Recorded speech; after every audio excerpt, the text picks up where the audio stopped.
أشهد أن لا إله إلا الله وحده لا شريك له وأشهد أن محمدا عبده ورسوله أما بعد فأعوذ بالله من الشيطان الرجيم بسم الله الرحمن الرحيم الحمد لله رب العالمين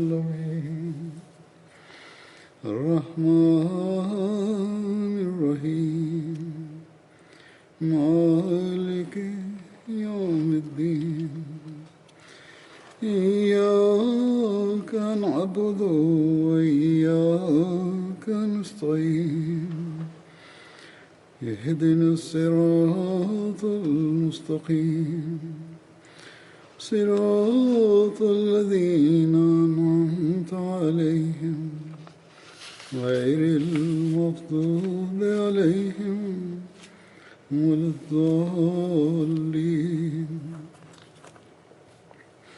يريدون ليطفئوا نور الله بأفواههم والله متم نوره ولو كره الكافرون هو الذي أرسل رسوله بالهدى ودين الحق ليظهره على الدين كله ولو كره المشركون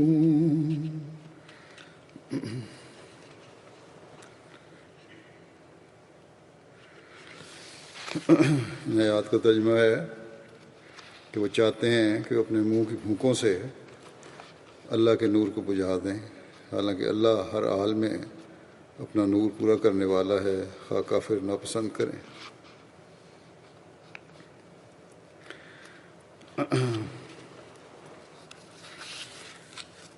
وہی ہے جس نے اپنے رسول کو ہدایت اور دین حق کے ساتھ بھیجا تاکہ وہ اسے دین کے ہر شعبے پر کلیتاً غالب کر دے، خواہ مشرک برا منائیں۔ آج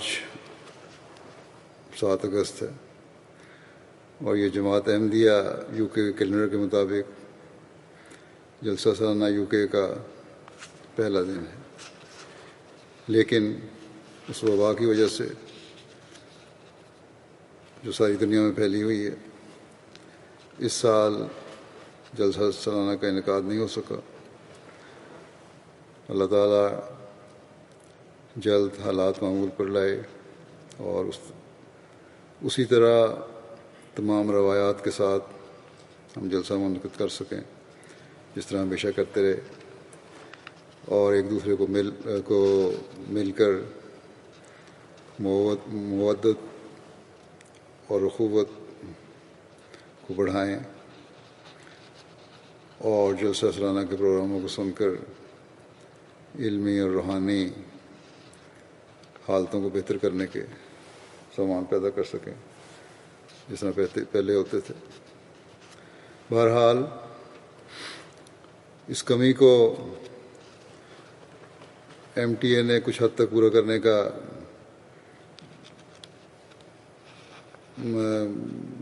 کی کوشش کی ہے، پروگرام بنایا ہے کہ گزشتہ سال کے مختلف ملکوں کے جلسہ سالانہ میں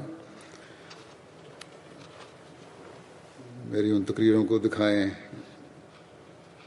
جو میں نے کی تھی۔ اسی طرح کچھ لائیو پروگرام بھی کریں گے۔ امید ہے کہ یہ انشاءاللہ تعالی احباب جماعت کی دینی اور علمی پیاس بجھانے کے لیے مدد کریں گے۔ اس لیے گھروں میں بیٹھ کر ان 3 دنوں کے پروگراموں کو خاص طور پر دیکھیں۔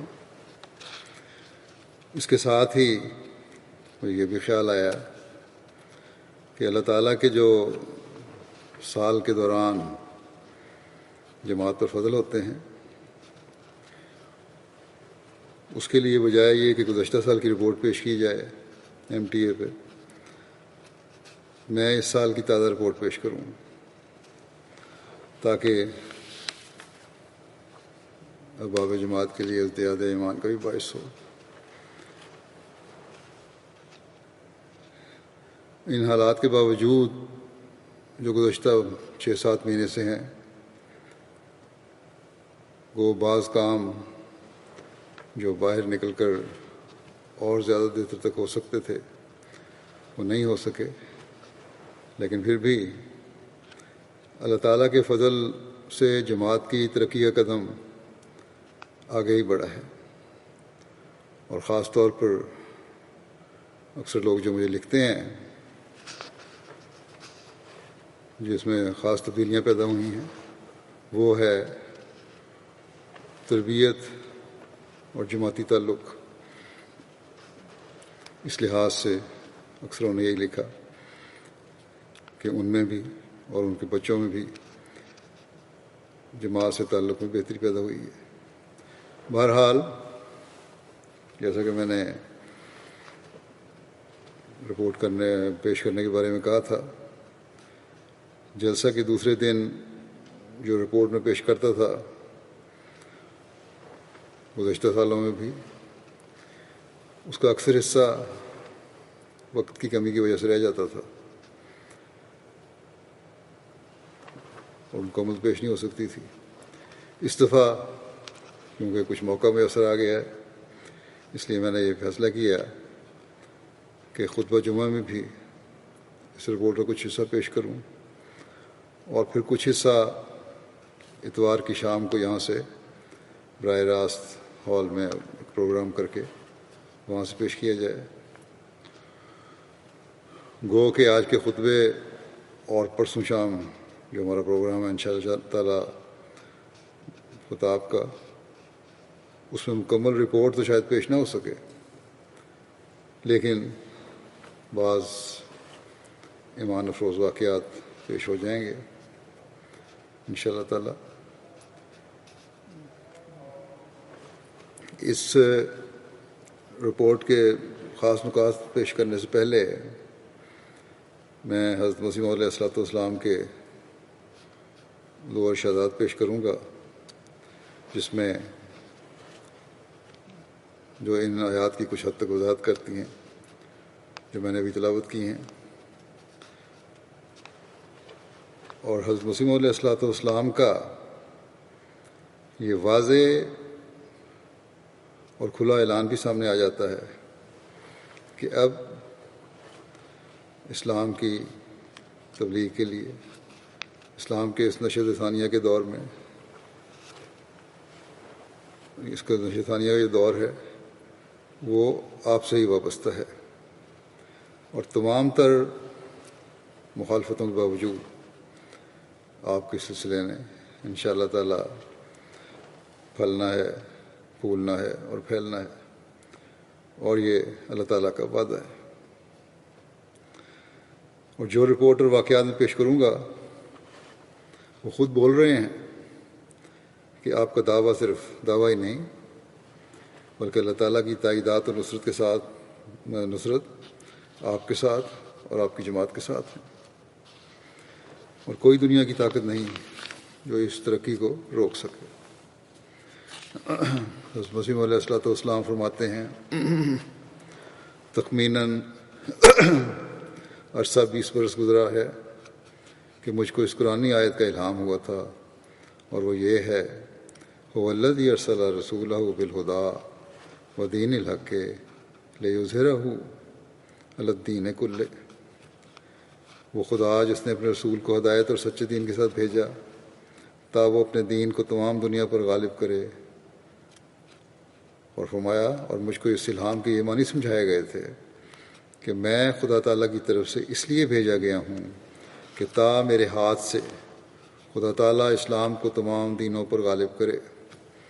اور اس جگہ یاد رہے کہ یہ قرآن شریف میں ایک عظیم الشان پیش گوئی ہے جس کی نسبت علماء محققین کا اتفاق ہے کہ کہ یہ مسیح موت کے ہاتھ پر پوری ہوگی۔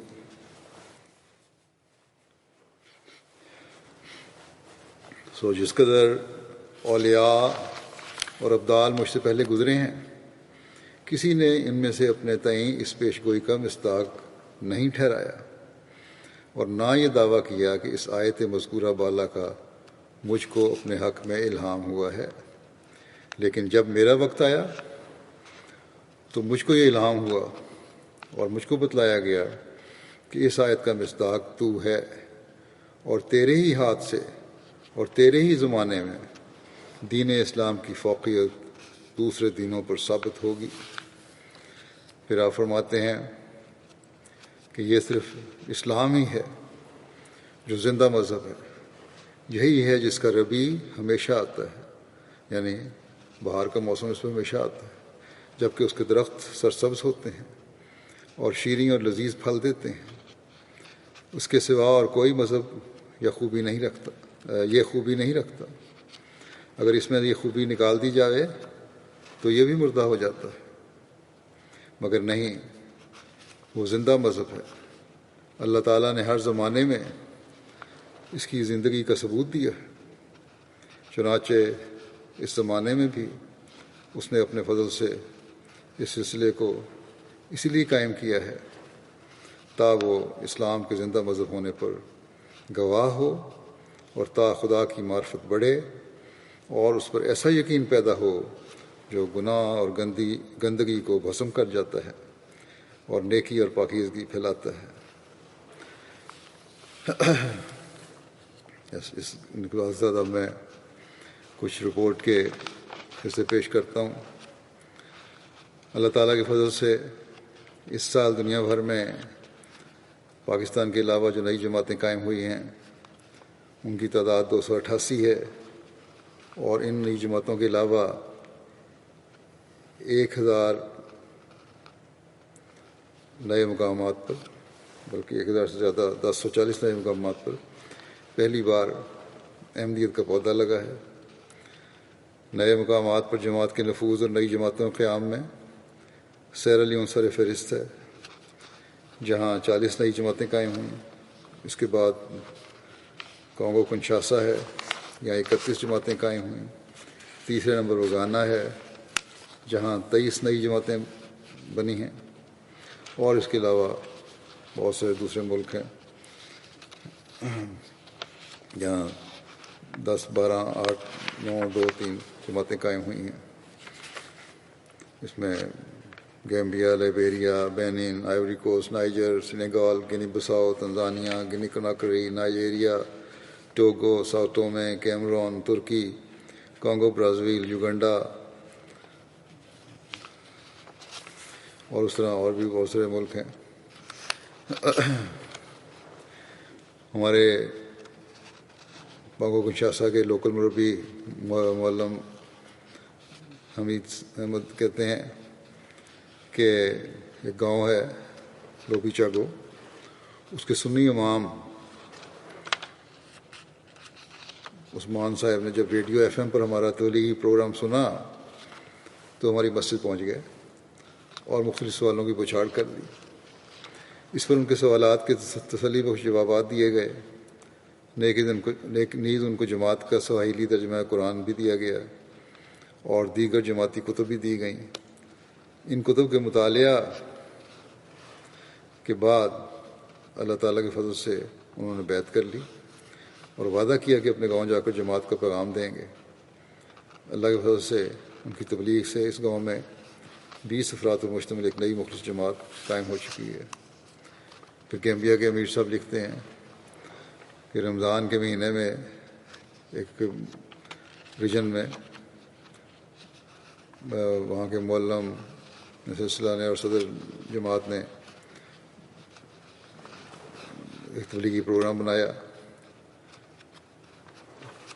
جب کسی گاؤں میں گئے اس کے لیے، وہاں تبلیغی پروگرام کے بعد وہاں گاؤں کے ایک بزرگ نے کہا کہ میں آپ لوگوں کی آمد سے بہت خوش ہوں، کیونکہ یہ تبلیغی جو کام آپ کر رہے ہیں یہ حضرت صلی اللہ علیہ وسلم کی سنت کے مطابق ہے، آپ لوگ اس سنت پر عمل کر رہے ہیں. اسی لیے حضرت صلی اللہ علیہ وسلم نے بھی مدینہ سے ہجرت کی تھی. افریقنوں کا ایک اپنا انداز ہے، مثالیں پیش کرتے ہیں، وہ دیتے ہیں کہ مکے سے ہجرت کی اور مدینہ آئے اس لیے کہ اسلام پھیلے. اسی طرح آپ لوگ بھی باہر نکلے ہیں اور ہر جگہ اسلام کی تبلیغ کر رہے ہیں، اور یہی سنت ہے اور یہی طریقہ ہے صحیح اسلام کی تبلیغ کا.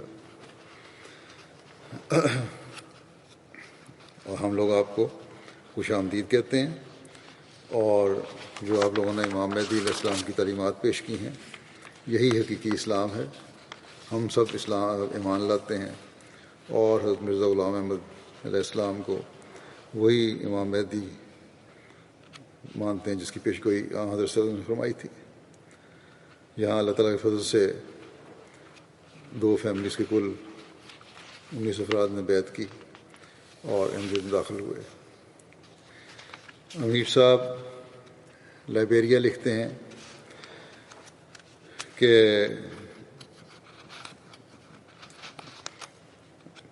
ہمارے مشنری نے خطبہ جمعہ میں طریقہ دید کے حوالے سے مالی قربانیوں کی اہمیت بیان کی، تو وہاں کچھ غیر احمدی مسلمان بھی نماز پڑھنے آتے ہیں. جو احمدی نے اپنے نام لکھوا رہے تھے تو ایک شخص آیا اور اس نے $50 لائبیرین دیے اور بغیر بتائے چپ کر کے چلا گیا. جب اس کا پتہ کیا گیا تو پتہ لگا کہ وہ ساتھ کے گاؤں کا آدمی تھا، اور جب اس نے خطبہ سنا اور قربانی کے واقعات سنے اور اہمیت سنی تو متاثر ہوا اور اس نے بھی کچھ چندہ دے دیا. جب ہمارے مشنری کو پتہ لگا، معلم کو، کہ وہاں گئے، ان کا شکریہ ادا کیا اور مل رہے تھے، تو اس دوران میں گاؤں کے دوسرے لوگ بھی جمع ہو گئے، اور جب انہوں نے باتیں سنی تو بڑے متاثر ہوئے، اور وہاں کے امام جو تھے وہ بھی بڑے متاثر ہوئے. انہوں نے کہا کہ آپ لوگ چند دن بعد دوبارہ آئیں، میں 2-3 گاؤں کو اکٹھا کروں گا، وہاں آپ تبلیغ کریں. چنانچہ مقررہ دن ہمارا تبلیغی وفد وہاں پہنچا. وہاں تینوں دیہات کے لوگ جمع تھے اور جماعت کے عقائد کے بارے میں بتایا گیا، قیام کی غرض اور اس کی تفصیل بتائی گئی. پھر اس کے بعد سوالات کا ایک لمبا سلسلہ کہتے ہیں شروع ہوا جو سارا دن جاری رہا. جب ہر لحاظ سے تسلی ہو گئی تو تینوں گاؤں کے اماموں نے اپنے تمام لوگوں کے سمیت احمدیت میں شمولیت کا اعلان کر دیا. اللہ تعالیٰ کے فضل سے ان تینوں گاؤں میں جماعتیں قائم ہو گئیں. لائبیریا سے مبلغ سلسلہ لکھتے ہیں کہ ایک گاؤں کالا نگور میں جمعہ کے روز تبلیغ کے لیے گئے. میں نماز جمعہ سے کوئی 2 گھنٹے پہلے وہاں پہنچ گیا اور ابتدائی گفتگو میں پتہ چلا کہ لوگ جمعہ کی نماز اپنی مسجد میں ادا نہیں کرتے بلکہ قریبی بڑے گاؤں میں جمع ہوتا ہے، جس میں 2-3 افراد یہاں سے بھی چلے جاتے ہیں، اور باقی سارا گاؤں مسلمان ہونے کے باوجود جمعہ کی برکات سے محروم رہتا ہے. جب وجہ پوچھی تو گاؤں والوں نے بتایا کہ بڑے امام نے ہمیں کہا ہے کہ مسجد میں جمعہ شروع کرنے سے پہلے 3 بکریاں ذبح کرنی ضروری ہوتی ہیں، اور پھر امام صاحب جو ہیں جو بکریاں ذبح ہو جائیں اور کچھ گوشت بھی ان کو پہنچ جائے تو پھر وہ کسی کو امام مقرر کر دیتے ہیں جو جمعہ پڑھائے گا. اور ان کو بڑا قائل کرنے کی کوشش کی کہ غلط ہے، کوئی ایسی شرط نہیں ہے اسلام میں. نماز جمعہ کی برکات کے بارے میں بتایا اور ان کو کہا کہ اچھا آج ہم آپ کو بغیر بکریاں ذبح کی جمعہ پڑھا دیتے ہیں، کیونکہ گاؤں کے لوگ تھے، وہمی بھی ہوتے ہیں، توہم پرست بھی ہوتے ہیں، اور علم بھی دین کا نہیں ہے. ان کو بڑا خوف اور خطرہ پیدا ہوا کہ کہیں مولوی کی نافرمانی نہ ہو جائے اور ہم گناہ گار نہ بن جائیں اور اس کے نتیجے میں ہم پر کوئی عذاب نہ نازل ہو جائے، جس طرح مولوی ڈراتے ہیں. لیکن بہرحال جب ان کو بہت زیادہ زور دیا گیا تو وہ مان گئے اور جمعہ پڑھایا گیا. سب لوگ اس میں شامل ہوئے. جمعہ کے بعد جماعت کا تفصیلی تعارف ہوا، سوال و جواب بھی ہوئے. لوگوں کے ذہنوں میں چونکہ امام صاحب کی، بڑے امام کی سرزنش کا بھی خیال تھا. اس لیے مبلغ نے ان کو کہا کہ اگر کوئی سوال کرے کہ ایسے جمعہ کیوں پڑھایا، تو آپ لوگ صرف ان سے یہ پوچھیں کہ بتاؤ یہ کہاں لکھا ہے کہ جمعہ پڑھنے سے پہلے بکروں کا ذبح کرنا ضروری ہے. پھر جب مولوی کو پتہ چلا کہ وہاں جمعہ کی نماز ہو گئی ہے، پوچھ گچھ کے لیے وہاں پہنچ گیا، بڑا ناراض ہوا. گاؤں والوں نے یہی سوال کیا کہ ہمیں دکھائیں کہاں لکھا ہوا ہے کہ بکرے ذبح کرنا ضروری ہے جمعے سے پہلے، 3 بکرے وہ بھی.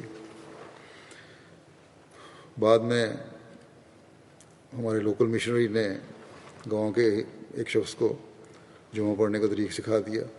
اب باقاعدہ وہاں جمعہ ہوتا ہے، اور لوگوں نے بھی اس مولوی کو چھوڑ دیا ہے، اور یہی فیصلہ کیا سب نے کہ حقیقی اسلام یہی ہے جو جماعت احمدیہ نے ہمیں سکھایا ہے، نہ کہ وہ جو مولوی ہمیں بتاتے ہیں.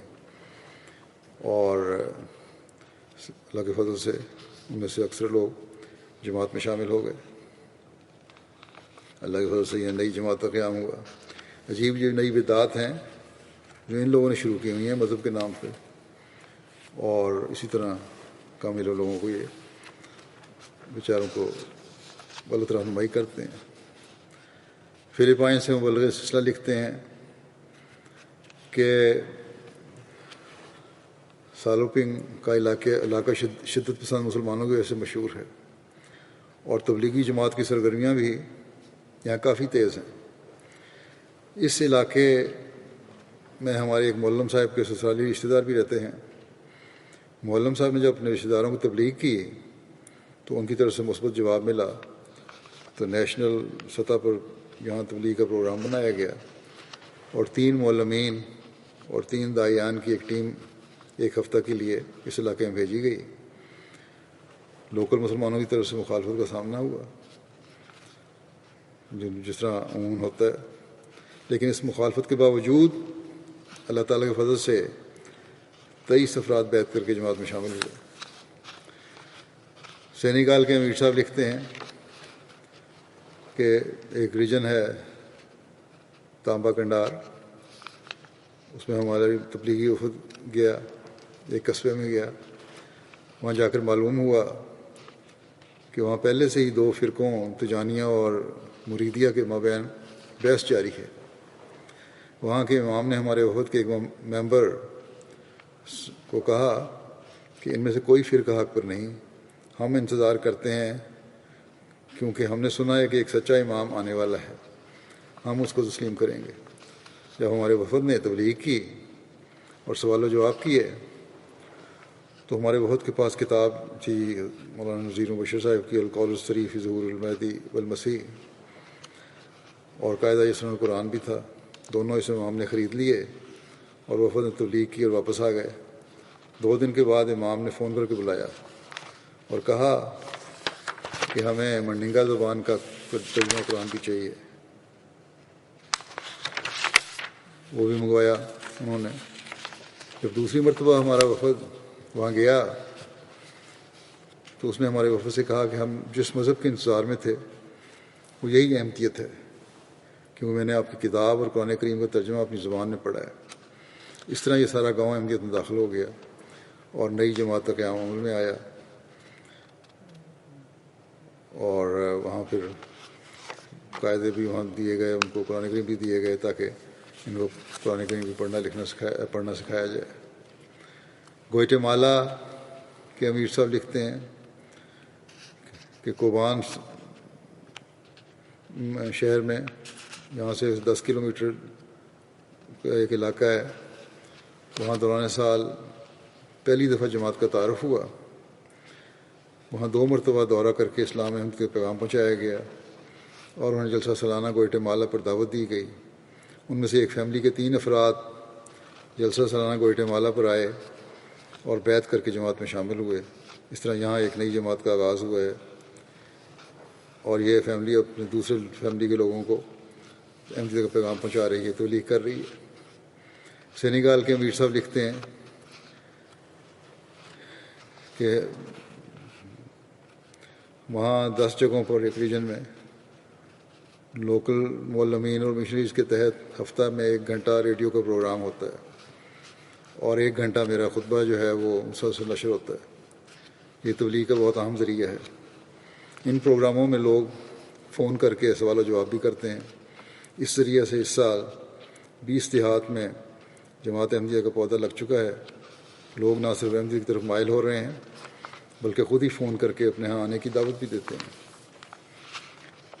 کوابیر کے مبلغ سلسلہ لکھتے ہیں کہ اللہ تعالیٰ کے فضل سے جنوبی فلسطین کے شہر میں چند سالوں سے احمدی تو رہتے ہیں لیکن وہاں منظم جماعت قائم نہیں تھی۔ اللہ کے فضل سے اس سال کے دوران یہاں باقاعدہ جماعت کا قیام عمل میں آیا ہے، اور الخلیل جو حضرت ابراہیم علیہ السلام کی جگہ ہے، اور یہاں حضرت ابراہیم، حضرت اسحاق اور حضرت یعقوب اور ان کی ازواج مطہرات کی قبریں بھی ہیں، اور پرانا تاریخی شہر ہے۔ اس شہر میں اور ارد گرد کے گاؤں میں ہمارے 27 افراد رہتے ہیں احمدی۔ باقاعدہ جماعت قائم کر دی گئی ہے، اور ایک احمدی نے اپنے گھر کا ایک حصہ بطور مسجد کے الگ کیا ہے کہ یہاں نمازیں پڑھا کریں۔ نئی مساجد کی تعمیر اور جماعت کو عطا ہونے والی مساجد اللہ تعالیٰ کے فضل سے ان کی مجموعی تعداد 217 ہے، جن میں سے 124 نئی مساجد تعمیر ہوئی ہیں اور 93 بنی بنائی ملی ہیں، اور اس میں UK اور فرانس اور جرمنی اور ہندوستان اور انڈونیشیا اور غانا اور نائجیریا اور سیرالیون اور Benin, Burkina Faso, Liberia, Ivory Coast, Guinea Bissau, Tanzania, Uganda, Mali, Congo Kinshasa, Cameroon, Senegal, Guinea Conakry, Togo, Chad, Zambia, Australia وغیرہ شامل ہیں۔ دنیا کے تقریباً ہر ملک میں، بہت سارے ملکوں میں، تقریباً 3 بر اعظموں میں، بلکہ 4 بر اعظموں میں یہ ہمیں اللہ تعالیٰ کے فضل سے مسجدوں کی توفیق ملی۔ گوئٹے مالا میں 31 سال کے وقفے کے بعد دوسری مسجد کی تعمیر ہوئی ہے، اور پہلی مسجد جس کا نام بیت الاول تھا وہ 1989 میں 89 میں تعمیر ہوئی تھی۔ اس طرح 31 سال کے بعد یہ دوسری مسجد جس کا نام مسجد نور ہے کابون کے علاقے میں تعمیر ہوئی ہے۔ اس علاقے میں 215 میں احمدیت کا پیغام پہنچا تھا۔ یہ علاقہ گوئٹے مالا میں ہمارے مرکز سے 328 کلومیٹر دور ہے، اور 70 کلومیٹر کا پہاڑی راستہ ہے، اور سڑک بھی کچی ہے اور چھوٹی ہے اور بہت خطرناک ہے۔ مسجد کی بنیاد دسمبر 2019 میں رکھی گئی تھی۔ اس کے بعد اللہ تعالیٰ کے فضل سے اللہ کی تقدیر اس طرح ظاہر ہوئی کہ وہاں سڑک کی تعمیر بھی شروع ہوئی، اور اب اللہ تعالیٰ کے فضل سے یہ 70 کلومیٹر کا رستہ بھی بہت بہتر ہو گیا، اور سڑک کو کشادہ کرنے کا کام بھی جاری ہے۔ اس مسجد میں 170 نمازیوں کی گنجائش ہے۔ ایک مینار بھی تعمیر ہوا ہے جس کی اونچائی 8.5 میٹر ہے۔ مسجد کے ساتھ 2 منزلہ مشن ہاؤس بھی تعمیر ہوا ہے۔ گراؤنڈ فلور پر لائبریری اور دفتر ہے۔ پہلے فرسٹ فلور پر رہائشی حصہ تعمیر کیا گیا ہے۔ جماعتی کچن بنایا گیا ہے۔ مردوں عورتوں کے علیحدہ علیحدہ واش روم وغیرہ جس طرح ہماری مساجد میں ہوتا ہے سب کچھ ہے، اور یہ اونچی جگہ ہونے کی وجہ سے دور سے نظر آتی ہے۔ ناروے میں جماعت کے کرسچنسان میں مثال ایک چرچ کی عمارت بطور مسجد خریدی گئی ہے، اور اس شہر میں جولائی 2017 میں ایک عمارت جو ایک کمپنی کا آفس تھا خریدی گئی تھی۔ وہاں نمازیں پڑھنے اور اجلاسات کرنے کا آغاز کر دیا گیا تھا۔ اس جگہ کو مسجد بنانے کے منصوبے کا آغاز اور نقشے وغیرہ بنانے کا کام جو شروع کیا گیا، اور جب یہ حکومتی اداروں میں پیش کیے گئے تو ارد گرد کی آبادی نے اس کی مخالفت کی، اور اخبارات میں بھی اس مخالفت کا کثرت سے ذکر آیا۔ تقریباً 2 سال یہ سلسلہ چلتا رہا، مخالفت ہوتی رہی۔ ہمسایہ میں واقعہ اس کے قریب ایک چرچ بھی واقع ہے۔ چرچ کے لوگوں نے بھی مسجد بننے کی پرزور مخالفت کی، لیکن خدا تعالیٰ کی تقدیر اس طرح غالب آئی کہ وہی چرچ جو ہماری مخالفت کر رہا تھا، اس کی انتظامیہ نے اس سے اپنا چرچ نہ سنبھالا گیا اور انہوں نے چرچ بیچنے کا فیصلہ کیا۔ کونسل سے کہا کہ وہ چرچ بیچنا چاہتے ہیں۔ اس پر کونسل نے اسے مشورہ دیا کہ وہ جماعت احمدیہ سے رابطہ کر لیں، ہو سکتا ہے کہ وہ چرچ خرید لیں۔ چنانچہ اس پر انہوں نے ہمارے مبلغ سے رابطہ کیا، اس پر سارا جائزہ لے کر پھر انہوں نے مجھے رپورٹ پیش کی اور یہاں منظوری سے میرے پھر چرچ کی عمارت بطور مسجد خرید لی گئی، اور اس سال 25 فروری کو اللہ کے فضل سے چرچ کی چابی مل گئی ہے۔ وہی چرچ اس علاقے میں مسجد بنانے کی مخالفت کر رہا تھا، اب اللہ تعالیٰ کے فضل سے اسی چرچ میں جماعت کی مسجد مریم بن چکی ہے، اور اس پر جو اخراجات جو ہوئے ہیں حکومتی اخراجات شامل کر کے تقریباً 10 ملین کرونر کے ہیں، نارویجن کرونر۔ ملاوی میں پہلی مسجد کی تعمیر ہوئی ہے۔ یہاں کے ڈسٹرکٹ موالہ ہے، جماعت کی پہلی مسجد یہاں تعمیر ہوئی ہے۔ امیر صاحب تنزانیہ لکھتے ہیں کہ مسجد اور مشن ہاؤس کی تعمیر سے قبل اہل علاقوں کو اعتماد میں لیا گیا۔ وہ سب اپنے گاؤں میں مسجد کی تعمیر سے نہایت خوش تھے، لیکن بعض شر پسندوں نے وہاں حملہ کر دیا اور تعمیراتی سامان وغیرہ اٹھا کر لے گئے۔ اس کی وجہ سے پولیس کے حکم سے کچھ دن تعمیر روک دی گئی۔ جب دوبارہ تعمیر کا آغاز ہوا تو گاؤں کے لوگوں کو بتایا گیا کہ حالات کی سنگینی کیا ہے اور اب متحد ہو کر اس کی حفاظت کریں۔ ان کو توجہ دلائی گئی اور تاکہ کوئی ایسی کارروائی نہ دوبارہ ہو۔ سب نے کہا کہ واقعتاً یہ مسجد ہمارے گاؤں کے لیے ایک نعمت سے کم نہیں، ہم سب مل کر اس بات کو یقینی بنائیں گے کہ اس کی تعمیر ہو اور کوئی ناخوشگوار واقعہ پیش نہ آئے۔ اس طرح اللہ تعالیٰ کے فضل سے جماعتی ممبران جو وہاں ہیں، انہوں نے ارد گرد کے لوگوں سے تبلیغی روابط بھی بڑھائے اور احمدیت کی امن پسند اور محبت والی تعلیم جو ہے، جو اسلام کی حقیقی تعلیم ہے، اس سے لوگوں کو آگاہ کیا۔ بہرحال جب مسجد مکمل ہوئی اور اس کی افتتاحی تقریب منعقد کی گئی تو مجموعی طور پر یہاں تقریباً 500 کے قریب 450 کے قریب احباب شامل ہوئے، جن میں وہاں کے مختلف زونز سے 13 چیف بھی آئے ہوئے تھے، پولیس انسپکٹر تھے، دیگر مساجد کے امام بھی تھے، اور اس موقع پر غیر جماعت نے برملا اس بات کا اظہار کیا کہ ہمیں احمدیوں کے بارے میں غلط طور پر بتایا گیا تھا کہ یہ مسلمان نہیں ہیں اور ان کا طریقہ عبادت بھی مسلمانوں سے مختلف ہے، لیکن یہاں آ کر ہمیں یقین ہو گیا ہے کہ آپ نہ صرف مسلمان ہیں بلکہ دیگر مسلمانوں کو بھی امن کے ساتھ رہنے کی تلقین کرتے ہیں۔ اس طرح مختلف پروگراموں کے نتیجے میں اس علاقے کے 3 دیہات میں 1000 سے زائد افراد بیعت کر کے جماعت میں شامل ہوئے، جس میں اپنے اپنے زون کے چیف بھی شامل ہیں۔ مسجد بیت العافیت میکسیکو کے دارالحکومت میکسیکو سٹی میں چند سال قبل ایک عمارت بطور سینٹر خریدی گئی تھی۔ یہ میکسیکو میں جماعت کی پہلی خریدی ہوئی پراپرٹی ہے۔ یہ عمارت 3 منزلہ ہے۔ اس عمارت کے گراؤنڈ فلور کو بطور مسجد تیار کیا گیا ہے۔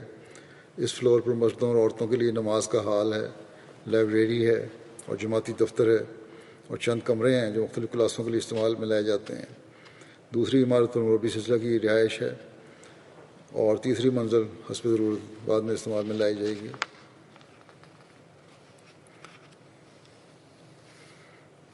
بہلیز اور بعض اور جگہوں پر بھی مساجد زیر تعمیر ہیں، انشاءاللہ تعالیٰ وہ بھی جلد مکمل ہو جائیں گی۔ جو بھی زیر تعمیر ہیں تقریباً تکمیل کے مراحل میں ہیں، ان کا میں ذکر نہیں کر رہا۔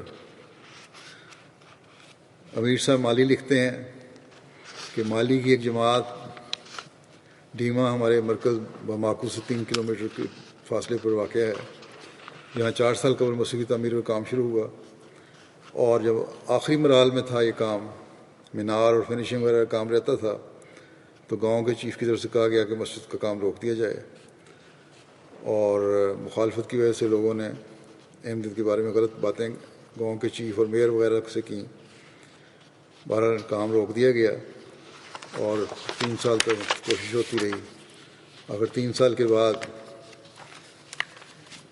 چیف نے کے رابطوں اور مختلف ذرائع سے ان کو قائل کرنے سے وہاں اجازت مل گئی مسجد کی، اور چیف نے بڑا اس بات کو تعریف کی، اس بات کی کہ آپ لوگوں نے 3 سال بڑے صبر سے کا کام لیا ہے، اور جب کہ آپ لوگ اپنے اوپر کے تعلقات استعمال کر کے یہاں مسجد بنا سکتے تھے، اور وہابیوں کی اس نے مثال دی کہ ان کو بھی یہاں روکا گیا تھا لیکن انہوں نے اپنے بعض رابطے کا استعمال کر کے مسجد بنا لی تھی، اور آپ بھی کر سکتے تھے۔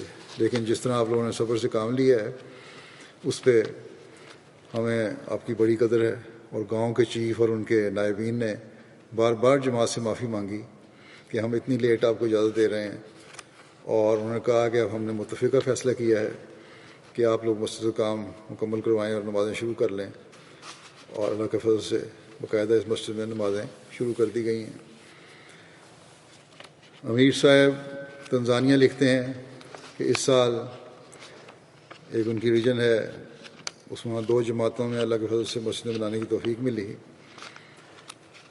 ان مساجد کی تعمیر سے قبل قریبی گاؤں سے سنی علماء یہاں آ کر لوگوں کو گمراہ کرتے تھے کہ جماعت احمدیہ چھوٹی سی جماعت ہے، اس کے پاس مسجد بنانے کی طاقت نہیں ہے۔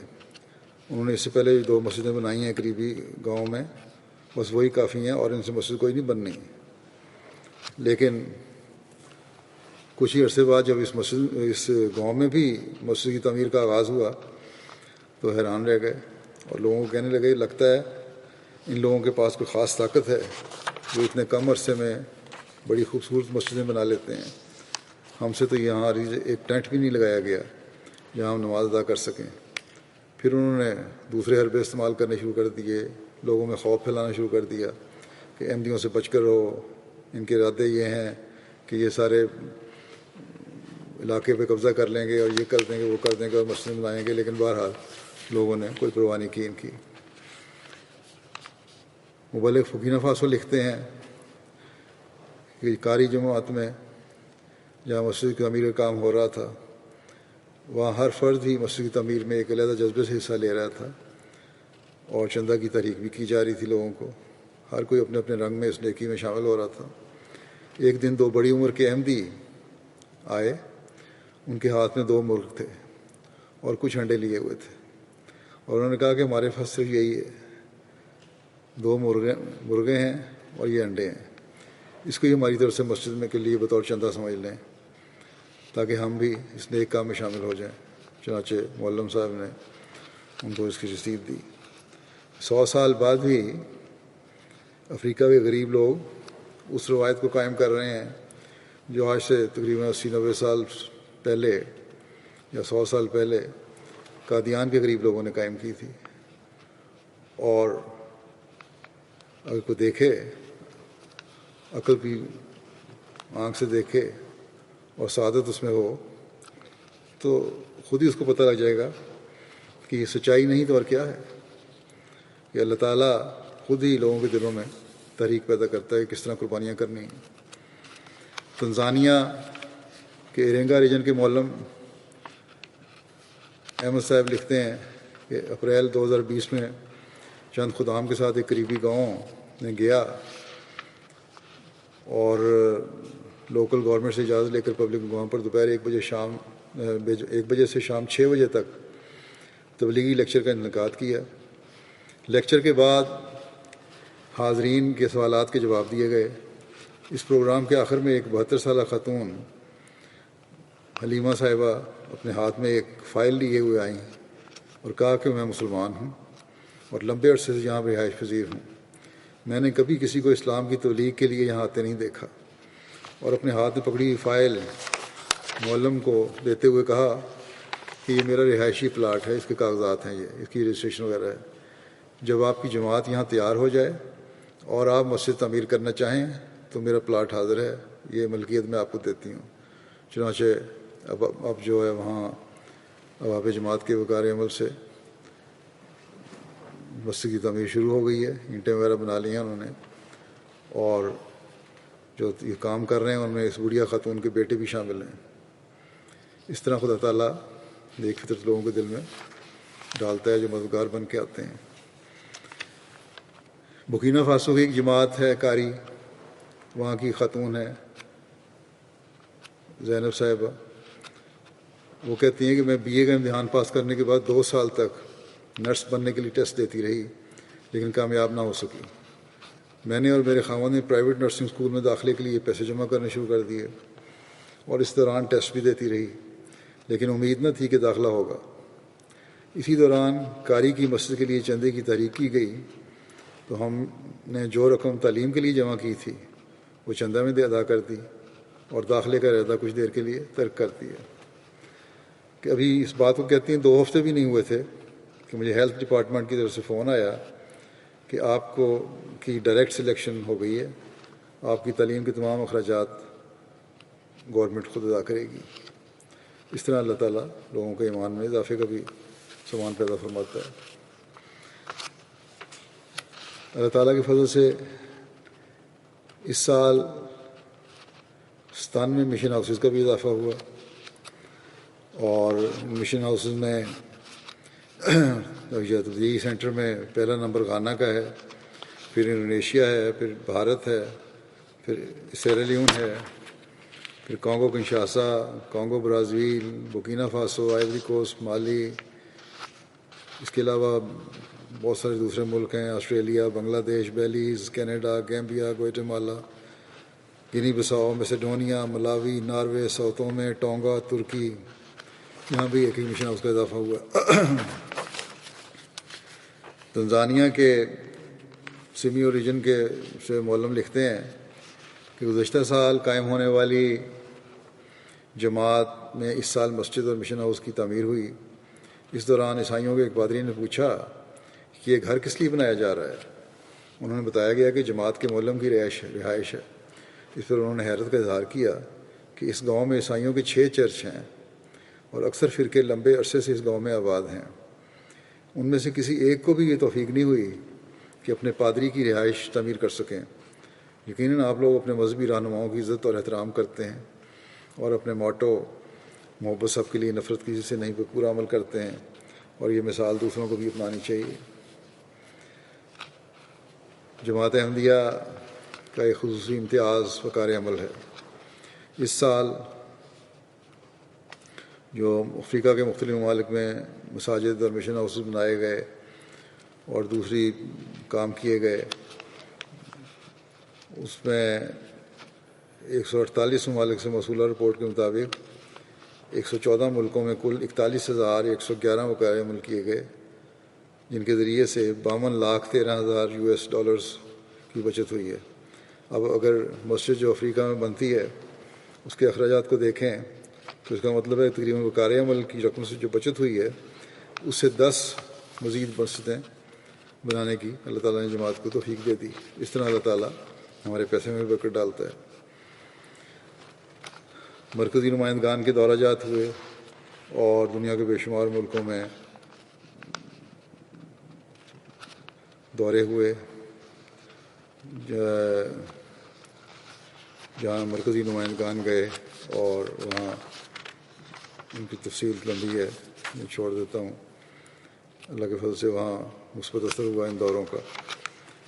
رقیم پریس کے ذریعے سے بھی کام ہو رہا ہے افریقہ میں، یہاں رقیم پریس UK کے انڈر کے زیر انتظام بہت سارے پریس چل رہے ہیں، اور اس سال فارنہم کا جو ہمارا رقیم پریس ہے اس میں صرف کتب جو چھپی ہیں وہ 3,60,240 ہیں۔ اس کے علاوہ موازنہ مذاہب، رسالہ النصرت، وقف نو کے رسالہ جات مریم اسماعیل، اس کے علاوہ پمفلیٹ، لیفلیٹس، جماعتی دفاتر کی اسٹیشنری وغیرہ کے کام بھی ہو رہے ہیں یہاں پریس سے۔ خط منظور جو ہے یسن القرآن کا خط، اس کی طرز پر قرآن کریم کی طباعت بھی ہوئی ہے اس سال، اور بڑے 7 سال سے یہ کام ہو رہا تھا، قادیان کی جماعت کے سپرد کیا گیا تھا، اور تاکہ ہم اپنا ایک فونٹ ہو جو خط منظور کے مطابق ہو، اور وزارت ارشاد قادیان نے اس پر بڑا کام کیا ہے الحمدللہ کہ بڑا خوبصورت و دلکش قرآن کریم اس خط کے ساتھ چھپ گیا ہے. رنگین بارڈر ہے، جلد بڑی خوبصورت ہے، اور جس تعداد میں یہاں آیا ہے ابھی یو کے میں ہے اور بڑی جلدی بک رہا ہے. امید ہے جلدی ہمیں دوسرا ایڈیشن بھی شائع کرنا پڑے گا. اور بڑا دیدہ زیب ہے اس کا، جلد بھی اور اندر لکھائی اور کاغذ وغیرہ بھی، اور خاص طور پر بائنڈنگ اس کی بہت اچھی ہے. اور جیسا کہ میں نے کہا کہ اس کا قرآن کریم کا فونٹ یسرن القرآن کے فونٹ کے پہ ڈالا گیا ہے، جو خط منظور اس کا نام رکھا گیا ہے. اور یہ جماعت احمدیہ کا خاص خط ہے جو باقی جگہ پہ نہیں، اور بڑا آسان ہے پڑھنے میں بھی. جیسا کہ میں نے کہا کہ جماعت بھارت قادیان کی وزارت ارشاد نے اس سے بڑی محنت کا کام کیا ہے. اسی طرح یہاں رکین پریس کی مدد کے لیے ترکی کے احمدی دوست ہیں محمد صاحب، انہوں نے بھی بڑی مدد کی ہے چھپوانے میں. آئندہ انشاءاللہ ترجمے کے ساتھ چھپنے والے قرآن کریم بھی اسی فونٹ میں چھپیں گے، اسی خط کے ساتھ. اور مولوی شیر علی صاحب کا ترجمہ اسی خط منظور کے ساتھ تیار ہو رہا ہے، انشاءاللہ تعالی جلد بات کے لیے دے دیا جائے گا. اسی طرح میر اسحاق صاحب کے لفظی ترجمہ کے لیے بھی اسی طرح اس کو استعمال کیا جانا ہے، اس کی بھی تیاری ہو رہی ہے. جتنی ہمارے راستے میں قرآن کریم کی اشاعت کے لیے اور پڑھنے کے لیے اور رکھنے کے لیے روکیں کھڑی کی جا رہی ہیں پاکستان میں، اللہ تعالیٰ اتنے ہی زیادہ بہتر راستے ہمارے لیے کھولتا چلا جا رہا ہے.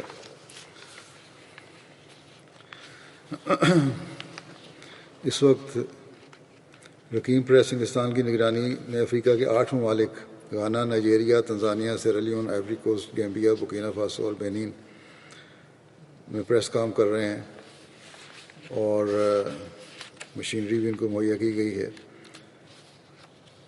اور ان کی کتب جو یہاں انہوں نے شائع کی ہیں ان کی تعداد ہے 6,12,000 سے اوپر. اس کے علاوہ رسائل، اخبارات، تبلیغی لٹریچر، لیفلیٹس وغیرہ علیحدہ ہیں جن کی تعداد 94,85,000 ہے. اس دوران گیمبیا کو پرائیویٹ کاموں کے علاوہ وزارت صحت گیمبیا کے لیے بھی بڑی تعداد میں کووڈ سے آگاہی کے لیے کچھ احتیاطی تدابیر پر مشتمل پمفلیٹ، پوسٹر وغیرہ چھاپنے کے لیے گورنمنٹ نے دیے. اور کیونکہ باقی پریس بند تھے اس لیے حکومت نے ہمارے سے رابطے ہوئے کہ ہمارے چھاپ دیں، ان کی مدد کی گئی. وکالت اشاعت طباعت کا جو کام ہے 93 ممالک سے موصولہ رپورٹ کے مطابق 407 مختلف کتب، پمفلیٹ اور فولڈرز وغیرہ 42 زبانوں میں 42,56,659 کی تعداد میں طبع ہوئے. اور ان میں مختلف ملک ہیں، لمبی فہرست ہے اس کی. مختلف ممالک میں مقامی طور پر جماعتی رسالوں کی اشاعت اس وقت دنیا بھر میں 25 زبانوں میں 94 تعلیمی، تربیتی اور معلوماتی مضامین پر مشتمل اخبارات اور رسائل شائع ہو رہے ہیں. اور 29 زبانوں میں اخبارات اور رسائل شائع ہو رہے ہیں. ان کی لمبی 25 نہیں 29 ہیں بلکہ.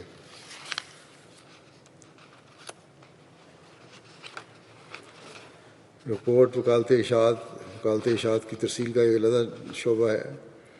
یہاں 24 زبانوں میں 1,90,000 سے زائد تعداد میں کتب دنیا کے مختلف ممالک کو بھجوائی گئی یہاں سے.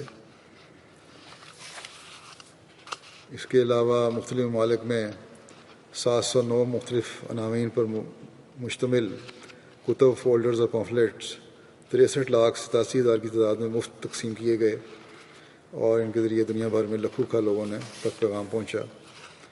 وکالت تصنیف یو کے اس سال قرآن کریم کے اٹالین ترجمہ پر نظرثانی کا کام مکمل ہو گیا ہے. اس کی فائل بھی طباعت کے لیے بھجوائی جا چکی ہے. اور اس سال صحیح بخاری کے ترجمہ و شرح کی 11 جلدیں جو ہیں یہ یو کے سے ترجمہ کروائی گئی ہیں. حضرت مسیح علیہ السلام کی تصنیف اعجاز احمدی کا انگریزی ترجمہ اس سال طبع کیا گیا ہے۔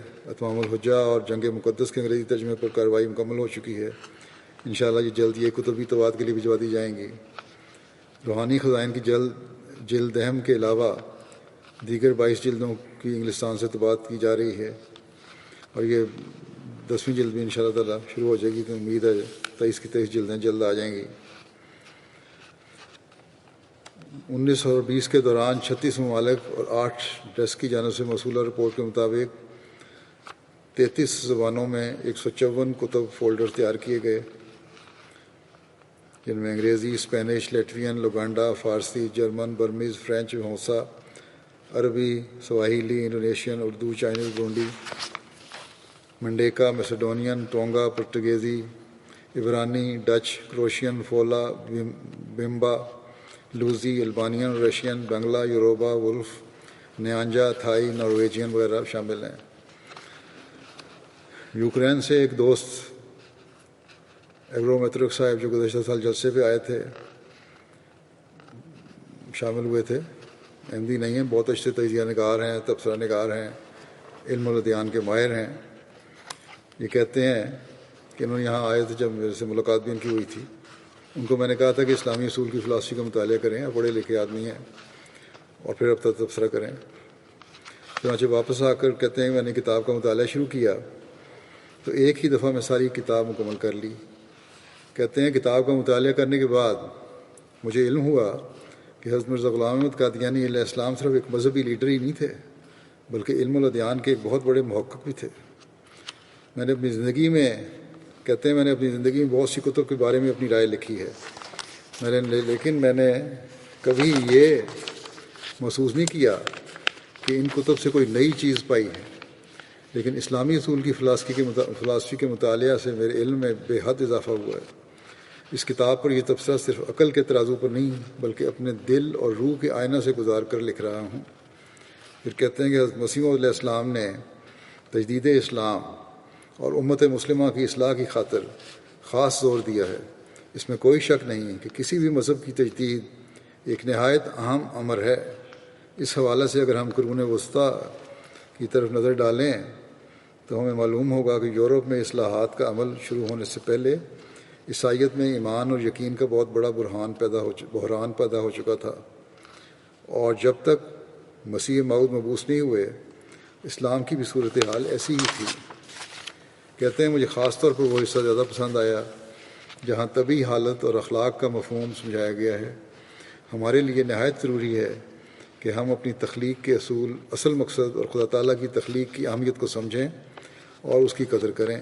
اسی طرح اپنے اخلاقیات اور اس کی بنیاد کو بھی سمجھنے کی کوشش کریں۔ ہم اکثر بھول جاتے ہیں کہ موجودہ زمانے میں وہ ذرائع جو انسان کو سچائی کے راستے سے دور لے جاتے ہیں بہت زیادہ ہو گئے ہیں۔ اس لیے بہت ضروری ہے کہ ہم اللہ تعالیٰ کی مخلوق کی قدر کریں۔ پھر کہتے ہیں کہ اس کتاب کو مطالعہ کرتے ہوئے مجھے میں نے ان کو کہا تھا کہ آپ کے وہ الفاظ یاد آ گئے جو خطاب میں کہے تھے، میں ان کو نہیں کہے تھے، خطاب میں جو الفاظ تھے آخری میں نے یہ کہا تھا اس میں کہ اسلامی دنیا میں قائم اسلام کے بارے میں غلط تصور کی اصلاح کی اور پھر اپنی جماعت کی بھی اصلاح کی طرف کہتے ہیں انہوں نے میرا حوالہ دے کہتے ہیں کہ اسلامی دنیا میں قائم اسلام کے بارے میں غلط تصور کی اصلاح کی اور پھر جماعت کی اصلاح کی طرف توجہ دلائی تھی انہوں نے، اور وہ الفاظ مجھے ذہن میں آ رہے ہیں۔ کہتے ہیں جب ہم میں سے ہر ایک اپنے اہل خانہ، اپنے ماحول اور اپنے ملک کی اصلاح کرے گا تو اس کے نتیجے میں وہ اس قابل ہو سکے گا کہ دنیا کی ایمانی حالت کی اصلاح کر سکے۔ پھر کہتے ہیں مرزا غلام احمد صاحب قادیانی نے طبی حالتوں اور اخلاق کی یہ تشریح بیان کر کے علم الادیان میں علم کا ایک نیا باب کھولا ہے، اور میرے نزدیک مسیح موعود علیہ السلام سب سے پہلے یہ اصطلاحات استعمال کی ہیں اور ان کو بہت ہی اعلیٰ اور مقدس طریق پر سمجھایا ہے۔ پھر کہتے ہیں بحیثیت ماہر علم الادیان اور فلسفی مجھے اس کتاب کے مطالعہ سے بہت لطف آیا، اس لیے میرا مشورہ ہے کہ جماعت احمدیہ اس کتاب کو کثیر تعداد میں شائع کریں اور مختلف زبانوں میں اس کے تراجم بھی کریں تاکہ لوگ اس کتاب کے مطالعہ سے زیادہ مذہب، ایمان اور حقیقی سچائی کے بارے میں جان سکیں۔ نیپال میں ایک پروفیسر صاحب تھے، ان کو میری وہ مختلف لیکچر جو ہیں وہ اکٹھی کیے گئے ہیں world crisis pathway to peace میں، وہ ان کو جب تحفہ دی گئی تو کہتے ہیں کہ یہ کتاب اس وقت کے حالات کے لحاظ سے بہت عمدہ ہے. اس کتاب کے کئی پیراگراف اور سطروں پر انہوں نے نشان لگائے ہوئے تھے. کہنے لگے کہ میں ان اقتباسات کو ہائی لائٹ کرنا چاہتا تھا کیونکہ ان باتوں کو دنیا میں فروغ دینے کی بہت ضرورت ہے اور ساری دنیا کے لیے کوئی سنہرے اصول اس میں بتائے گئے ہیں. موصوف نے کہا کہ یہ کتاب بہت اچھی لگی ہے اور میں اپنے دوستوں کو بھی یہ کتاب مطالعہ کے لیے دوں گا.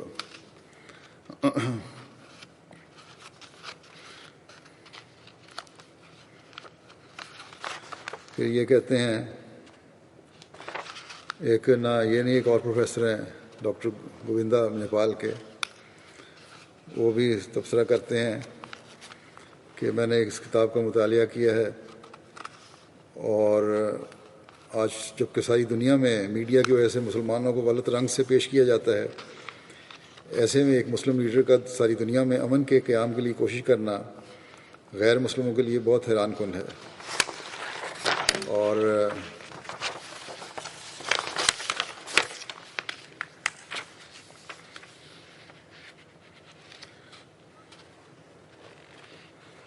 پھر کہتے ہیں کہ دنیا میں مسلمانوں کے 73 فرقے ہیں اور اسرائیل کے ساتھ ان کی مذہبی اور سیاسی دشمنی بھی ہے. ان حالات میں ایک مسلم سربراہ کی جانب سے امن عالم کے قیام کے لیے وہاں کے وزیر اعظم کو چٹھی لکھنا نہایت ہی ہمت کی بات ہے. اور اسی طرح جماعت احمدیہ کے خلیفہ نے ایران کے وزیر اعظم کو بھی ان کے حوالے سے چٹھی لکھی ہے، جس سے میں بہت متاثر ہوا ہوں. پھر یہ کہتے ہیں کہ عالمی بحران اور امن کی راہ کا مطالعہ کرنے سے کتاب کا غیر مسلموں کو اسلام کے امن کے پیغام کو جاننے اور سمجھنے میں بہت مدد ملے گی. جماعت احمدیہ دوسرے مسلمان فرقوں کی نسبت امن کے حوالے سے دنیا میں اپنی بات پیش کرتی ہے اور جماعت احمدیہ کے قول کے مطابق قرآن مجید کی تعلیمات پر عمل کرنے سے ہی دنیا میں امن قائم ہو سکتا ہے اور یقیناً اس بات کا انکار نہیں کیا جا سکتا.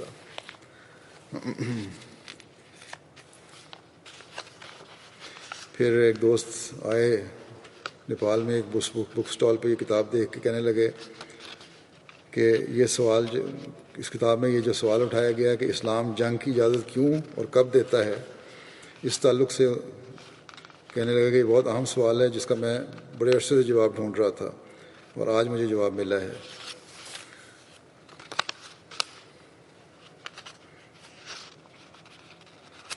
پھر ایک جھارکھنڈ میں انڈیا میں ایک بک فیئر پہ ایک صاحب آئے، بڑا متعصبانہ اسلام کے بارے میں نظریات رکھتے تھے. آتے ہی اسلام اور حضرت محمد رسول اللہ صلی اللہ علیہ وسلم پر کی ذات پر مختلف قسم کے اعتراضات شروع کر دیے. انہوں نے سب اسلام مخالف کتب پڑھی ہوئی تھیں جس کی وجہ سے اعتراض کر رہے تھے. جب ان کو اسلام کی حقیقی تعلیم بتائی گئی تو وہ بہت متاثر ہوئے اور کہنے لگے کہ آج تک مجھے صحیح اسلام کے بارے میں علم ہی نہیں تھا. اب میں آپ کی لٹریچر کا مطالعہ کروں گا. چنانچہ موصوف کو تو کتابیں دی گئیں اور یہ خاص طور پہ یہ عالمی بحران والی کتاب. چنانچہ یہ دوست اگلے دن آئے اور کہا کہ میں نے یہ کتاب پاتھ وے ٹو پیس کا کچھ حصہ پڑھا ہے اور بہت اچھی لگی ہے اور اس سے میرے ذہن میں موجود کافی اعتراض دور ہو گئے ہیں. اب موصوف مستقل رابطے میں. اسی طرح مبلغ سلسلہ قریباتی لکھتے ہیں کہ یہاں کے لوگوں میں یہ بات سمجھی جاتی تھی کہ ہر مسلمان دوسروں کو قتل کرنے کے لیے تیار ہوتا ہے، لیکن اب کئی لوگوں کو پتہ ہے کہ یہ بات غلط ہے. یہاں تک کہ صدر مملکت سے جب یہ مطالبہ کیا گیا اور اعتراض کیا گیا کہ مسلمانوں کو ملک کے اندر کیوں آنے دیا ہے، ان لوگوں کو فوری طور پر نکال دینا چاہیے، اس پر صدر مملکت نے کہا کہ میں نے قرآن کریم پڑھا ہے اور اسلام ایک پرامن مذہب ہے اور میں ان کو کبھی یہاں سے نہیں نکالوں گا. الحمدللہ صدر مملکت کے ساتھ چند ملاقاتوں میں ان کو اسلام کی سچی تعلیمات سے آگاہ کیا گیا تھا. اس وقت صرف جماعت احمدیہ ہی ہے جو اس ملک میں اسلام کی تعلیمات پھیلا رہی ہے.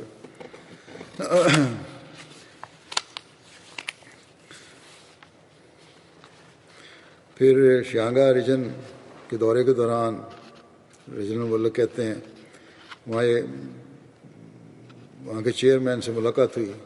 وہ سمجھدار اور معقول آدمی نظر آیا لیکن لادین تھا. کہتے ہیں میں نے انہیں کہا خدا کو ماننے اور مذہب کی ضرورت کے بارے میں بتایا. گفتگو کے دوران اس نے کہا کہ میں معاشرے میں باعزت عہدے پر ہوں، گھر میں میری 2 بیویاں بھی ہیں، اولاد بھی ہے، میری زندگی خدا کو تسلیم کیے بغیر اچھی گزر رہی ہے، مجھے خدا کو یا کسی مذہب کو ماننے کی ضرورت ہی کیا ہے. اس طرح مبلغ سلسلہ نے ان کو حضرت خلیفۃ المسیح ثانی رضی تعالیٰ عنہ کی جو دلائل تھے ہستی باری تعالیٰ کے بارے میں، وہ اس کی مثالیں پیش کیں. یہ 2 کتابیں بڑی اچھی ہیں حضرت خلیفۃ ثانی کی، پڑھنی چاہیے ہر احمدی کو بھی. ان کو سننے کے بعد وہ کہنے لگے کہ میں اسلام احمدیت قبول کرنا چاہتا ہوں. اس میں مبلغ نے کہا کہ ابھی تو آپ مذہب کی ضرورت ہی سے انکار کر رہے تھے اور اسلام احمدیت قبول کرنے کے تیار ہو گئے ہیں. اس پر کہنے لگا کہ آپ کی باتوں سے میرا دل مطمئن ہو گیا ہے. اگر مذہب واقعتاً اسی طرح خدا کا تصور پیش کرتا ہے تو لازماً ہمیں اسے ماننا چاہیے. انہیں شرائط بیت پڑھ کے سنائی گئیں اور وہ اپنے 8 بچوں سمیت احمدیت میں داخل ہو گئے. الحمدللہ باقاعدگی سے جمعہ کی نماز پڑھنے آتے ہیں اور نظام سے مکمل رابطہ رکھے ہوئے ہیں. لیفلیٹس کی تقسیم کا منصوبہ تھا. اس سال 111 ممالک میں مجموعی طور پر 93,57,000 سے زائد لیفلیٹ تقسیم کیے گئے، جس کے ذریعے سے 2,27,00,000 افراد تک پیغام پہنچا. اس میں جرمنی نے سب سے زیادہ کیے ہیں 25 لاکھ، پھر UK کے ہیں 13 لاکھ، پھر آسٹریلیا ہے 8 لاکھ، پھر ہالینڈ ہے 4 لاکھ، فرانس 3 لاکھ، کینیڈا 3 لاکھ، اور اس طرح باقی ممالک ہیں کئی لاکھوں میں. افریقہ میں جو تقسیم ہوئے ان میں تنزانیہ سر فہرست ہے تقریباً 2 لاکھ، پھر بینین ہے، ان کا بھی تقریباً اس کے برابر ہی ہے، پھر بوکینا، نائجیریا، کانگو کنشاسا وغیرہ ہیں. اس کے علاوہ انڈیا میں 4,40,000 سے زیادہ فلائٹ تقسیم کیے گئے. تنزانیہ کے مارا ریجن کے مولم لکھتے ہیں کہ گاؤں کے 3 نوجوانوں نے جماعت کے پمفلٹ پڑھ کر بذریعہ فون رابطہ کیا اور جماعت کے بارے میں معلومات جاننے کا ارادہ ظاہر کیا. کچھ عرصہ زیر تبلیغ رہنے کے بعد انہوں نے اپنی فیملی سمیت بیعت کر لی اور اپنے گاؤں میں تبلیغ شروع کر دی. ان میں سے ایک نوجوان اس گاؤں کا چیئرمین بھی ہے. اللہ تعالیٰ کے فضل سے وہاں احمدیت کا پیغام گھر گھر پہنچ رہا ہے اور اب تک اس گاؤں میں 82 افراد بیعت کر چکے ہیں. تبلیغ کے دوران مخالفت کا سامنا بھی ہوا. ایک دن انصار السنہ جماعت کا مولوی آیا اور لوگوں کے سامنے اونچی آواز میں جماعت کے خلاف بدزبانی شروع کر دی. لوگوں نے اسے خود چپ کرایا کہ ایسے شور شرابہ کرنا مذہبی رہنماؤں کا شیوہ نہیں. اس پر اسے باقاعدہ طور پر علمی بحث اور جماعت احمدیہ کی تعلیمات پر غور کرنے کی دعوت دی گئی. جب دلائل سے لاجواب ہو گیا تو پھر بدزبانی پر اتر آیا. جماعت احمدیہ کی امن پسند تعلیمات اور اس واقعے سے متاثر ہو کر ایک بزرگ نے اپنی زمین جماعت کو جمعہ پڑھنے کے لیے اور بعد جماعت ادائیگی نماز پڑھنے کے لیے دے دی. اس طرح بہت سے غیر جماعت بھی بچے بھی ہماری تربیتی کلاسز میں شامل ہو رہے ہیں. ان کی مخالفت ہی خود تبلیغ کا ذریعہ بن رہی ہے.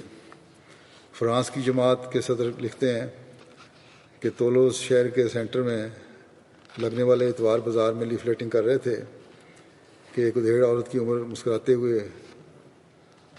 آئی اور مسکراتے ہوئے بتایا کہ آپ لوگوں نے مجھے وطن سے محبت اور پردے کے بارے میں جو لیفلیٹ دیے تھے میں نے ان سب کا مطالعہ کیا ہے اور مجھے پڑھ کر بہت اچھا لگا ہے. آج کل ان تعلیمات کی بہت ضرورت ہے. اور یہ بھی پوچھا کہ آپ لوگوں کو کتنے پیسے ملتے ہیں. جب بتایا کہ ہم تو یہ صرف اللہ تعالیٰ کی خاطر یہ کام کر رہے ہیں بڑی متاثر ہوئی. نمائشیں اور بک سٹالز اور بک فیئرز. قرآن مجید اور جماعتی لٹریچر کی نمائشوں کا اہتمام کیا گیا. موصولہ رپورٹس کے مطابق 7,540 نمائشوں کے ذریعے 3,43,000 سے زائد افراد تک اسلام کا پیغام پہنچا. اس سال دنیا بھر میں 1580 کی تعداد میں قرآن کریم کے مختلف تراجم تحفۃً مہمانوں کو دیے گئے. اس کے علاوہ 5,000 سے زائد بک سٹال اور بک فیئر کے ذریعے 7,64,000 سے زائد افراد تک پیغام پہنچانے کی توفیق ملی. مبلغ لیٹویا لکھتے ہیں کہ ہمارے بک سٹال پر ایک بڑی عمر کا آدمی آیا اور سٹال کے اندر آ گیا اور وہاں رول چل رہا تھا میری تصویر کے ساتھ. اور اس پہ مختلف اسلامی باتیں لکھی ہوئی تھیں. کچھ میری باتیں جو بیان کر رہا تھا لکھتے ہیں ان کو پڑھتا جاتا تھا اس رول پر. تو اسکرول باتیں پٹی چل رہی تھی. پھر کہنے لگا ہر بات پر انگلی کے اشارے سے، اور ساتھ ہی رشین زبان میں کہتا تھا کہ زبردست ہے اور بالکل صحیح ہے. اس طرح دو عورتیں آئیں. انہوں نے کچھ کتابیں ترجمہ دباچہ تفسیر القرآن اور دوسری کتابیں لیں اور بڑی تعریف کی کہ آپ لوگ بڑا اچھا کام کر رہے ہیں. دسمبر 2019 میں شعبہ نور الاسلام بھارت کی طرف سے ایک بک فیئر میں نور الاسلام نے بک فیئر میں حصہ لیا، اور اس میں وہاں ایک بہت بڑے ہندو اسکالر آئے جاریہ صاحب، جو مذہب کے بارے میں بڑی وسیع معلومات رکھتے ہیں، اسکول بھی چلاتے ہیں، اور آ کر کھڑے ہو گئے اور چند منٹوں کے بعد قرآن کریم پر اعتراض کر دیا. قرآن کریم اسلام اور مسلمانوں کے علاوہ تمام لوگوں کو قتل کرنے کا حکم دیتا ہے. کہنے لگے ان سے کہا گیا ہے قرآن کریم آپ کے سامنے ہے، آپ بتا دیں کس جگہ پر ایسا حکم ہے.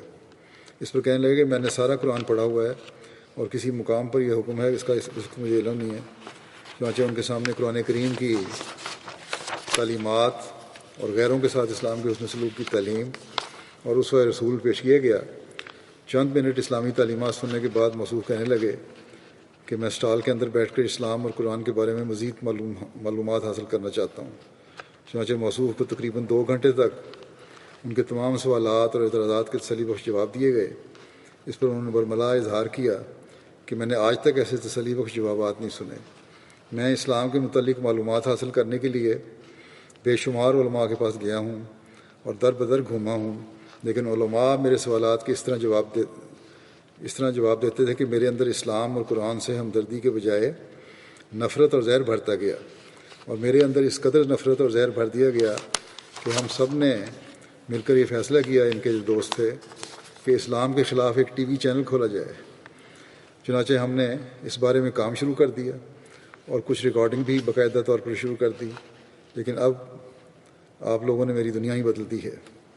اور موصوف بہت زیادہ متاثر ہوئے اور جاتے ہوئے وعدہ کر کے گئے کہ میں آج کے بعد اسلام اور قرآن کریم کی مخالفت میں کچھ نہیں کہوں گا، اور اسلام اور قرآن کے بارے میں جو بھی ریکارڈنگ ہے جو میں نے کروائی ہے اب تک پروگراموں میں، اس کو بھی نشر نہیں کیا جائے گا، بلکہ اسلام اور اسلام کی تعلیم پیش کی جائے گی. یہ حقیقی تصویر دکھا کر جماعت احمدیہ دشمنوں کو بھی اسلام کی خوبصورت تعلیم کا قائل کر رہی ہے. حضرت صلی اللہ علیہ وسلم کے مقام اور اسوے کا ادراک سے ہی دے رہی ہے. اور یہ نام نہاد علماء جو خود کو اسلام کے ٹھیکیدار سمجھتے ہیں، کہ دوسروں کو اسلام سے اور قرآن کریم سے متنفر کر رہے ہیں، اور پھر ہمارے خلاف ہی باتیں.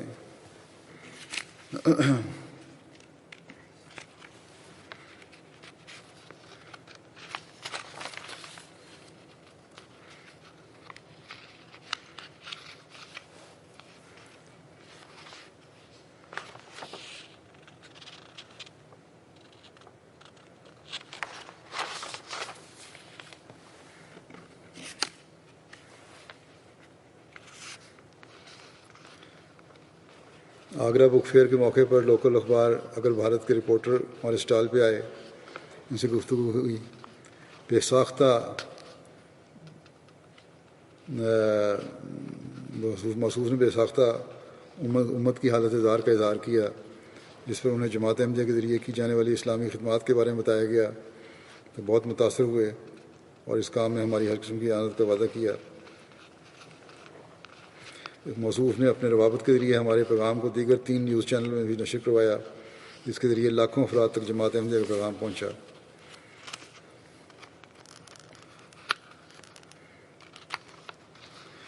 آسام میں منعقدہ بک فیئر کے دوران آفتاب احمد چودھری جو PhD ہیں اور حافظ قرآن بھی ہیں، انہیں جماعت کا تعارف کرایا گیا.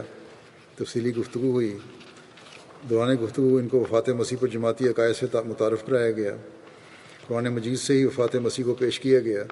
اس پر کہنے لگے بے شک میں حافظ قرآن ہوں لیکن میں نے کبھی اس طرح خیال بھی نہیں کیا تھا. آپ لوگوں نے میری آنکھیں کھول دی ہیں. میں اخباروں میں بھی آرٹیکل وغیرہ لکھتا ہوں، تو اب میں انشاءاللہ یہ تمام آیات حوالہ کے ساتھ اخباروں میں شائع کروں گا، چاہے آسام کے تمام مسلمان میرے مخالف کیوں نہ ہو جائیں. پیس سمپوزیم سوئٹزرلینڈ کے موقع پر ایک پادری مشل فشر صاحب ہیں، فلاحی تنظیم کے سربراہ ہیں، کہنے لگے کہ میں جماعت احمدیہ کا ان کو ایک ایوارڈ دیا گیا تھا، ان کا ایوارڈ کے لیے تہہ دل سے شکر گزار ہوں. میں حیران ہوں کہ ایک مسلمان جماعت ایک عیسائی تنظیم کو فلاحی خدمات پر انعام دے رہی ہے. جو یہ انعام اس بات کا منہ بولتا ثبوت ہے کہ آپ صرف امن کی بات نہیں کرتے بلکہ امن قائم کر کے دکھا رہے ہیں. اور ایک درخت اس کے پھلوں سے پہچانا جاتا ہے، اور جس کا پھل یہ آپ کے پیس سمپوزیم ہیں. پھر زیمبیا کے مبلغ انچارج لکھتے ہیں کہ پیس سمپوزیم میں مختلف شعبۂ زندگی سے تعلق رکھنے والے افراد شامل ہوئے، جن میں پولیس افسر، لوکل کورٹ کے جج، مختلف چرچوں کے پادری اور دیگر نمائندگان تھے، اسکولوں کے اساتذہ تھے، لوکل میڈیا کے نمائندے تھے، ممبر آف پارلیمنٹ تھے، قریبی غیر جماعت مسلمانوں کی مسجد معلم شامل تھے. تو ایک چرچ کے پاسٹر صاحب نے اپنے خیالات کا اظہار کیا کہ ہم کافی عرصے سے ایسا پروگرام کرنے کا سوچ رہے تھے، لیکن جماعت احمدیہ یہ پروگرام کر کے ہم پر سبقت لے گئی ہے.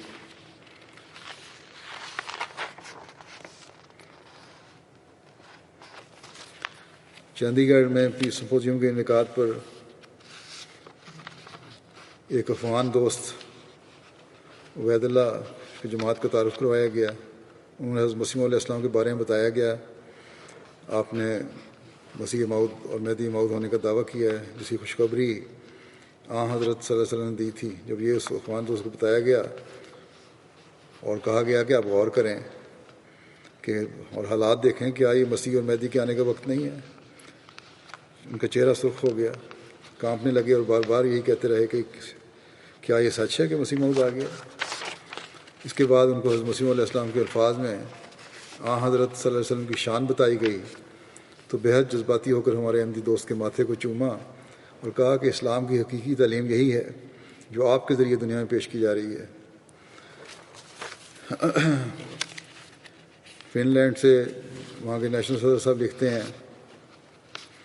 کہ انہوں نے سمپوزیم کیا. فارن منسٹری کے ایک ایمبیسیڈر اور ڈپلومیٹ جو پاکستان میں فن لینڈ کے سفیر بھی رہ چکے ہیں وہ آئے.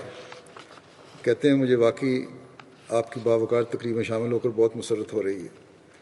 میں پاکستان اسلام آباد میں 1995 سے 1998 تک رہا ہوں، فنش سفارت خانے کا سربراہ تھا. میرے ساتھ اس عرصے کی شاندار یادیں وابستہ ہیں. میرے اور میرے خاندان کے قریب ترین دوستوں میں احمدیہ کمیونٹی کے بہت سے ممتاز ارکان شامل ہیں. احمدیوں نے اس ملک اور اس کی سرحدوں سے بڑھ کر علم، فنون اور معاشی کامیابیوں میں بہت اہم کردار کیا ہے. جب برطانیہ نے برصغیر پر حکومت کی تو اس سلطنت کے بہت سے معروف شہری اور فوجی شخصیات احمدیہ کمیونٹی سے تعلق رکھتے تھے. پھر کہتے ہیں کہ میں اٹلی میں بھی سفارتکار رہا ہوں. میں نے اٹلی میں ٹریسٹ میں واقع سائنس کی تیسری عالمی اکیڈمی سے واقف ہوا وہاں، جس کا آغاز اور جس کی بنیاد پاکستانی جوہری سائنسدان عبدالسلام نے رکھی تھی اور نوبل انعام حاصل کرنے والے کسی بھی اسلامی ملک کے پہلے سائنسدان تھے. کہتے ہیں جب اس نوبل انعام کی خبر پھیلی تو پاکستان کے قومی اخبارات، ریڈیو، ٹی وی پر بہت پذیرائی ہوئی، بڑی ان کی عزت افزائی ہوئی. لیکن بہت جلد جب یہ معلوم ہو گیا کہ وہ ایک احمدی ہیں تو تمام تعریف اور تشہیر رک گئی. پھر کہتے ہیں 1996 میں جب ان کا انتقال ہوا، ان کو پاکستانی پنجاب کے شہر روا میں دفنایا گیا.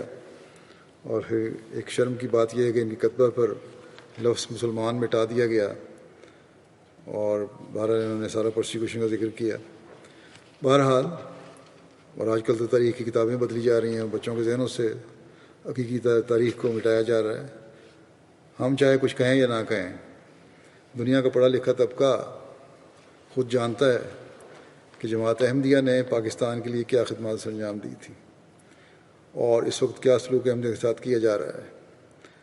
جو پاکستان کے بننے کے مخالف تھے لوگ، وہی آج اس کے نام نہاد بانی بننے کی کوشش کر رہے ہیں۔ بہرحال ہر پاکستانی احمدی ملک کا وفادار ہے، وفادار تھا اور وفادار رہے گا انشاءاللہ تعالی۔ ان مخالفین کی کوششیں ہم امید ہے انشاءاللہ تعالی ایک دن ہوا میں اڑ جائیں گی اور اللہ تعالیٰ کی تائید ہمارے ساتھ ہوگی انشاءاللہ، اور اب بھی ہے۔ جتنی یہ کوششیں کر رہے ہیں اس کے مقابلے میں ان کے جو اب تک تو ان کے خیال میں تو جماعت کو ختم کر دینا چاہیے تھا، لیکن اللہ تعالیٰ نے سنبھالا ہوا ہے۔ بہرحال یہ رپورٹ کے واقعات جو میں نے سنائے ہیں یہ ایک حصہ ہے،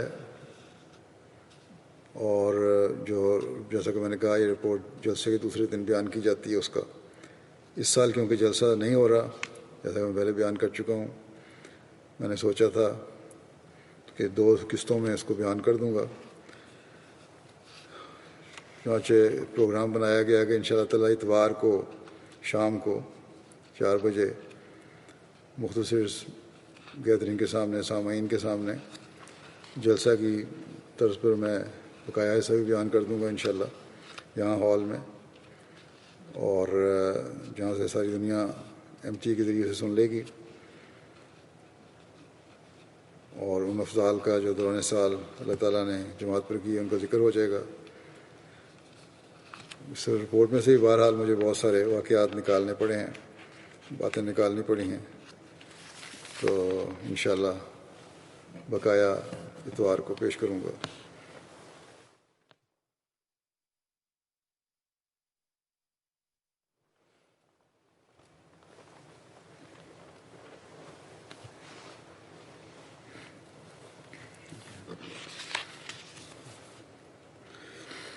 الحمد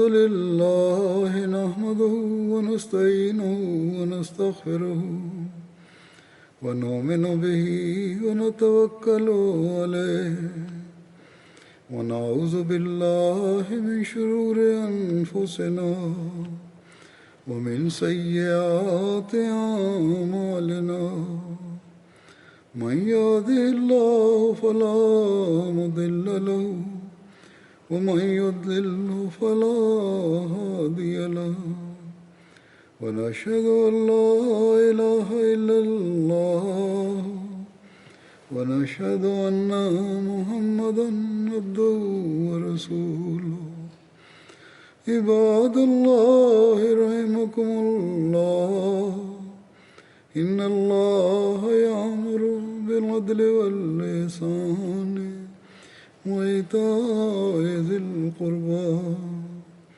وينهى عن الفحشاء والمنكر والبغي يعظكم لعلكم تذكرون اذكروا الله يذكركم وادعوه يستجب لكم ولذكر الله أكبر